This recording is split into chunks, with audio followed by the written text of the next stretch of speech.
আজকে আমাদের পাড়ার শীতলা মন্দিরে শীতলা পুজো ছিল। এই দিনটাতে আমরা মন্দিরে স্নান করে সকালবেলা এসে জল ঢালি। এই যে আমার বাচ্চা কাচ্চা নিয়ে আমি এসেছিলাম, এরা আমার কাছে পড়তে আসে। আর তোরা পড়তে এসেছিলো, আমি বললাম চলো একটু মন্দির দিয়ে ঘুরে আসি।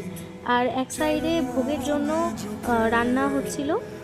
আর আর এই মন্দিরটা খুব সুন্দর করে সাজিয়ে নিয়েছিল চারপাশে। আর এই নিচে গাছের এখানে জল ঢালবো। এবার বাকিটা আর আমাকে বলতে হবে না, এবার আমার জাস্ট মানে যে পাকা পাকা স্টুডেন্টগুলো আছে তাদের মুখেই আপনারা বাকি ব্লগটা শুনতে পারবেন। ওকে, আমি আবার শেষে আসছি। সবাইকে তোলো। এই যে তুমি দেখো, এবার নিজেকে দেখাও। এই যে আমি, আরে এবারে ম্যামকে দেখাও। এই যে আন্টি, এই যে আন্টি, সব মোমবাতি জ্বালিয়ে।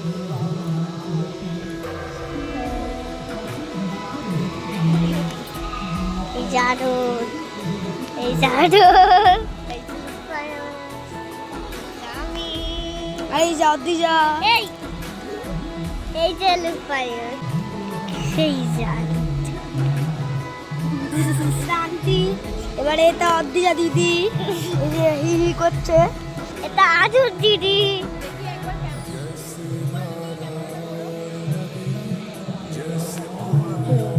এবারে এইদিকে দেখুন দিদিরা, বৌদিরা, দাদা বৌদিরা।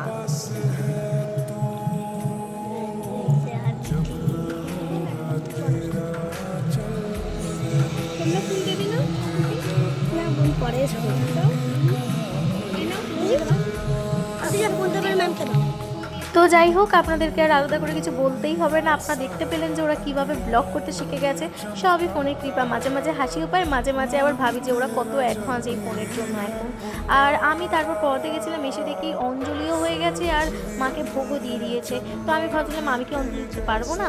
এদিকে উপোস করে বসেছিলাম, তখন 3টে বেজে গেছে। তারপর ঠাকুরমশাই আমাকে আলাদা করে অঞ্জলি দিয়ে দিয়েছিল। আর আমি একটুখানি ফল কাটতে বলেছিল, তাই একটু ফল কেটে নিয়েছিলাম। আর আপনারা সবাই দেখতে পাচ্ছেন মায়ের ঘরটা কি সুন্দরভাবে ফুল দিয়ে সাজানো হয়েছে।